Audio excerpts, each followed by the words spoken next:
नाम था अनामिका शर्मा और इल्जाम था अपनी ही 13 साल की सगी बेटी का गैंग रेप करवाना। 3 जून 2025 को एक व्यक्ति अपनी 13 साल की बेटी को लेकर हरिद्वार के रानीपुर थाने में जाता है और वहां जाकर एक रिपोर्ट दर्ज कराता है।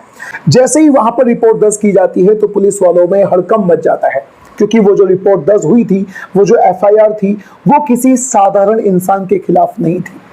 नाम था अनामिका शर्मा और वो हरिद्वार से ही बीजेपी महिला मोर्चा की डिस्ट्रिक्ट प्रेसिडेंट जो थी। 3 जून को रिपोर्ट दर्ज की जाती है और 4 जून को अनामिका शर्मा को अरेस्ट कर लिया जाता है। अरेस्ट होते ही अनामिका शर्मा ने जो खुलासा किया, उसे जिसने भी सुना पूरी तरह से उसकी आंखें फट गई, क्योंकि वो बात ही कुछ ऐसी थी। उसने एक माँ को पूरी तरह से शर्मसार करके रख दिया। आखिर एक माँ अपनी ही सगी बेटी का गैंग रेप कैसे करवा सकती है? अनामिका शर्मा की शादी इस व्यक्ति से 15 साल पहले हुई थी।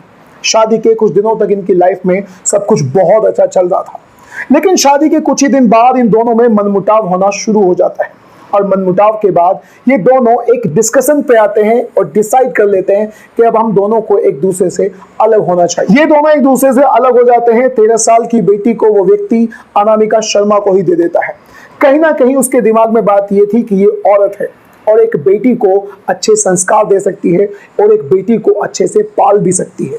अपने पति से अलग होने के बाद अनामिका शर्मा कुछ दिनों तक तो अकेली रहती है, लेकिन फिर बहुत जल्दी उसकी दोस्ती हरिद्वार के ही सुमित पटवाल नाम के एक व्यक्ति से हो जाती है। उसके साथ दोस्ती के बाद दोनों में प्यार होता है और प्यार होने के बाद अनामिका शर्मा अब पूरी तरह से सुमित पटवाल के साथ ही रहना शुरू कर देती है। अब वो सुमित पटवाल के फ्लैट पर तो कभी कभी उसके होटल पर रहा करती थी। बहुत ही जल्दी वो अपनी 13 साल की बेटी को लेकर उसके फ्लैट पर ही शिफ्ट हो जाती है। अपने पति से अलग होने के दौरान उन दोनों में एक फैसला हुआ था और वो फैसला था कि टाइम टाइम पर उसकी बेटी अपने पिता से मिल पाएगी। पिछले कुछ दिनों से जब भी वो पिता अपनी 13 साल की बेटी से मिल रहा था तो उसे अपनी बेटी के व्यवहार में, उसके बातचीत करने के अंदाज में एक डर नजर आ रहा था। वो अपनी बेटी से किसी भी अंदाज में कुछ ना कुछ पूछना चाहता था। वो उससे जानना चाहता था कि तुझे क्या हुआ, तुझे क्या प्रॉब्लम है, लेकिन उसे उस बात को करने का अच्छे से मौका नहीं मिल पा रहा था। लेकिन फिर दिन आता है 3 जून 2025 का, जब वो अपनी बेटी से मिलता है तो उसकी बेटी एक ऐसा खुलासा कर देती है कि उसकी खुद की आंखों में आंसू आ जाते हैं। 13 साल की वो लड़की बताती है कि खुद उसकी माँ अनामिका शर्मा अब उसे खुद को सुमित पटवाल के सामने हाजिर कर देती है। यानी वो सुमित पटवाल से बोलती है कि ये रही मेरी 13 साल की बेटी और अब तुम इसके साथ जो कुछ भी करना चाहो वो सब कुछ कर सकते हो। और वो लड़की रोते रोते बताती है कि सुमित पटवाल नाम का मेरी माँ का दोस्त मेरे साथ बलात्कार करता है, यानी मेरा रेप करता है। और इतना ही नहीं, सुमित पटवाल नाम के उस व्यक्ति का एक दोस्त भी है जिसका नाम है शुभम, और शुभम नाम का वो व्यक्ति भी मेरे साथ जबरदस्ती करता है। वो दोनों लोग मिलकर मेरे साथ गैंग रेप करते हैं। लड़की ने बताया कि हरिद्वार में रहते रहते कई जगहों पर जाकर, कई जगहों पर अलग अलग लोकेशन पर उस बच्ची को ले जाया जाता है। उसे बार बार शराब पीने के लिए मजबूर किया जाता है और खुद उसकी माँ उन दोनों लोगों से, यानी शुभम से और सुमित से, उसका गैंग रेप करने के लिए बोलती है।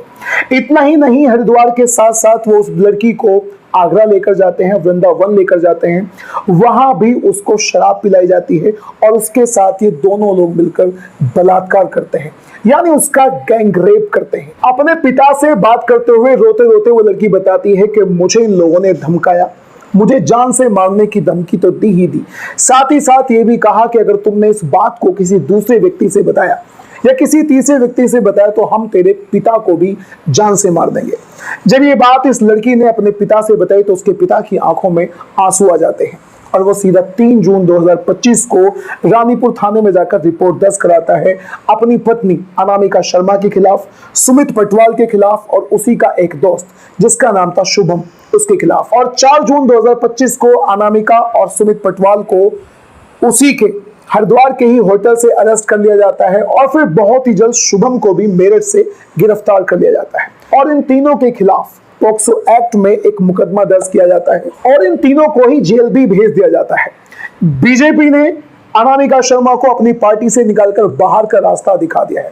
लेकिन दोस्तों, सवाल यह उठता है कि आखिर एक माँ अपनी 13 साल की बेटी या फिर किसी भी उम्र की बेटी को आखिर किसी के सामने ऐसे कैसे किसी के हवाले कर सकती है, कैसे किसी दूसरे व्यक्ति से उसका गैंगरेप करवा सकती है। आप अनामिका शर्मा जैसी मां के बारे में आप लोग क्या कहना चाहते हैं, अपनी राय कमेंट बॉक्स में जरूर बताइएगा।